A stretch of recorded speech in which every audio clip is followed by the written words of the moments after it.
because I thought it would. All right, so this video I'm super excited about. Casting, molding. There's a lot of expensive, complicated things that you have to like learn a lot about or have proper machinery to use kind of molding and casting and to be helpful in cosplay. But today I want to show you a really easy way that if you're just doing something at home, you want something super easy to be able to replicate a piece, that you can easily create a mold for your cosplay needs right at home without it being super complicated and taking a lot of time. All right, so if you've ever had this overwhelm looking at all these different things that people are doing, you're like, yikes, that's crazy, I can't learn all that.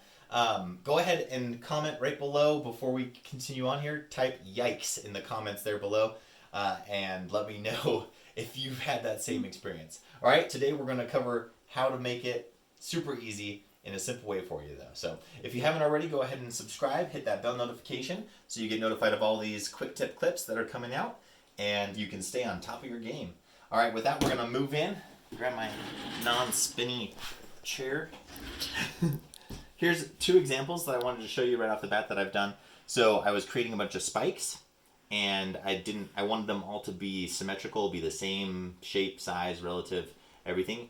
And I didn't want to like, you know, just like spend the time like reshaping every single one, measuring them, see if they're all like matched. And so what I did is I created one out of like a moldable thermoplastic and then cast it or like created a little mold around it. And then I was able to press FOMO or more polyplastics, moldable thermoplastic, into this and create spikes, multiple spikes, just with this, right? And then here, I wanted to create kind of a bunch of little like round rivet type of things. And so I took some marbles out of the Hungry Hungry Hippos game and pressed them into this mold.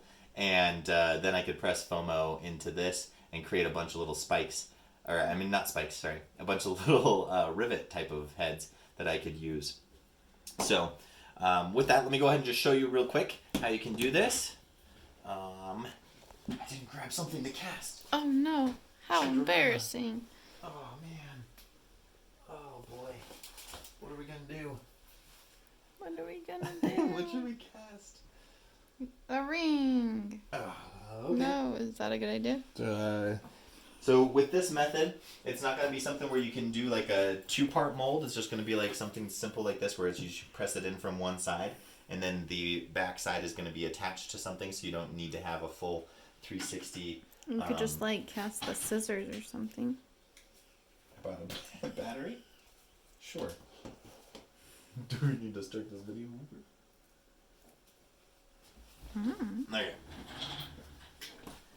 We're just gonna create a little mold around this battery. So, super easy. This is just to show you the example, right? You could do this out of anything. We've created some really fine detail ones, like taking a brooch or something like that that's really got cool detail, casting that, or molding that, and then being able to then cast cool things with it. So, this is Polyplastics silicone mold putty. So, it's not in a pouring form where you have to like mix a certain amount of, you know, part A, part B, mix it together, put it in a vacuum chamber, all those other like kind of more complicated details. This, you basically just kind of get two equal sized balls. So this is a part A, part B solution, but you're going to kind of get equal amounts of each ball here. And so you have to think like I'm pulling out from each one of these half the amount I think I actually need because we're going to be combining these two together.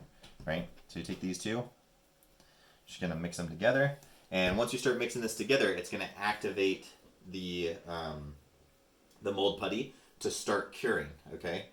So, you have a pretty decent amount of working time with this. It's not like an instant setup, but also, too, it's not going to take forever to set up. It's not going to be like a big overnight thing, depending on the size of what you're doing.